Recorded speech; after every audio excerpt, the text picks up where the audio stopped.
In the heart of ancient Mesopotamia, where the mighty rivers Tigris and Euphrates intertwined their destinies, lay a city bustling with life. The air was filled with the scents of myrrh and frankincense, and the market echoed with the vibrant chatter of traders and travelers. Amidst this tapestry of sounds and smells, young Mesharu, a bright-eyed Sumerian boy, sat cross-legged, captivated by the stories of his father, Nergal, a merchant renowned for his wisdom and knowledge of distant lands. Father, tell us again about King Shu-Sin and the nun. Mesharu pleaded, his eyes gleaming with curiosity and eagerness. Nergal, a man whose face bore the lines of many suns and moons, chuckled softly. Ah, my son, you have a heart that yearns for tales of love and adventure. Very well, let me take you back to the days when gods walked among us, and love was a force that could change the course of rivers. Mesharu's sister, Mamatu, an 8-year-old girl with hair like the golden wheat fields, clapped her hands in delight. I love this story, she exclaimed, her voice a melodious tune that harmonized with the evening breeze. Nergal began, his voice weaving a spell around his children. In our very city, where the ziggurats touched the heavens, there lived a beautiful nun named Enlil. She was as wise as she was graceful, and her heart was as pure as the waters of the Euphrates. Mesharu leaned in closer, hanging on every word. And the king? What was he like, Father? He asked, his imagination painting images of grand palaces and majestic thrones. King Shu-Sin was a ruler loved by his people. He was just and kind, with a mind as sharp as a freshly forged blade. His heart, however, yearned for a love that would transcend the ages. Mesharu and Mamatu exchanged glances, their hearts fluttering with the romance of the tale. It was during the great festival of Nisaba that their paths crossed. Nergal said, his voice dipping to a hush as if sharing a sacred secret. Enlil was there to offer prayers and Shu-Sin to pay homage to the gods. What happened when they met?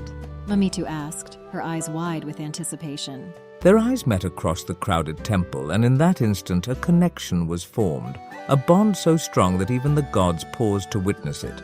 Nergal replied, his hands gesturing as if to draw the scene in the air.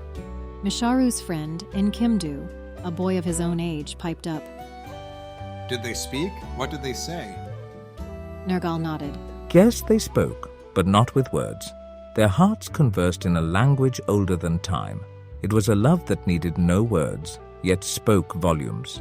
The children, including Mesharu's other friends, Lamu and Nana, sat in rapt attention, their young minds racing with images of clandestine meetings and whispered vows. Their love, Nergal said, pausing to look at each child, was a secret affair, for who could imagine a king and a nun bound by the threads of love? Yet love, my children, knows no bounds, no titles, no walls. Mesharu's mother, Nadaba, joined the circle, her presence like the gentle touch of the moonlight. In the quiet corners of the palace, their love blossomed. Each glance, each touch, was a treasure, a precious moment stolen from the eyes of the world.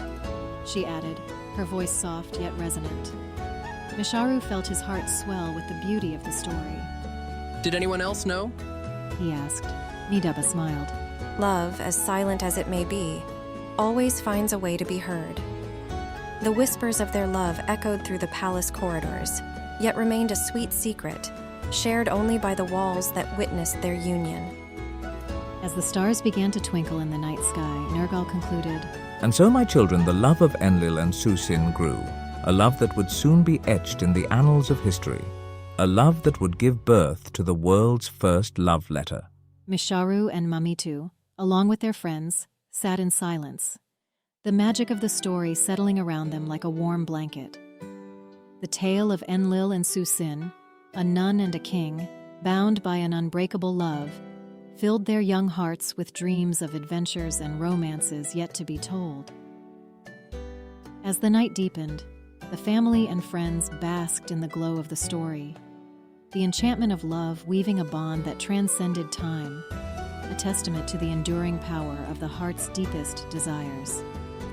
As the family nestled under the blanket of stars, Nergal's story unfolded further. Now let me tell you about the moment their love truly blossomed. He said, his voice a gentle murmur against the backdrop of the night. Misharu, his eyes reflecting the starlight, leaned in closer. Was it during a special ceremony, Father? He asked, his imagination dancing with possibilities. Nergal nodded. Indeed, it was during the sacred festival of Inanna. The city was adorned with lanterns and the air was thick with the scent of jasmine. Enlil, robed in white, her hair adorned with lilies, was there to offer her prayers. Mamitu, her eyes sparkling with excitement, whispered. She must have looked like a goddess herself. Nergal smiled. To King Shu-Sin, she certainly did. He watched her from afar, captivated by her serene beauty and the gentle sway of her movements. It was as if Inanna herself had descended among her people. The children's dog, Urma, nestled at their feet, seemed to listen intently, his ears twitching at the sound of Nergal's voice. That night, under the moon's watchful eye, their hearts spoke a silent vow, a promise of a love unending. Nergal continued, his hands gesturing as if weaving the very fabric of the tale.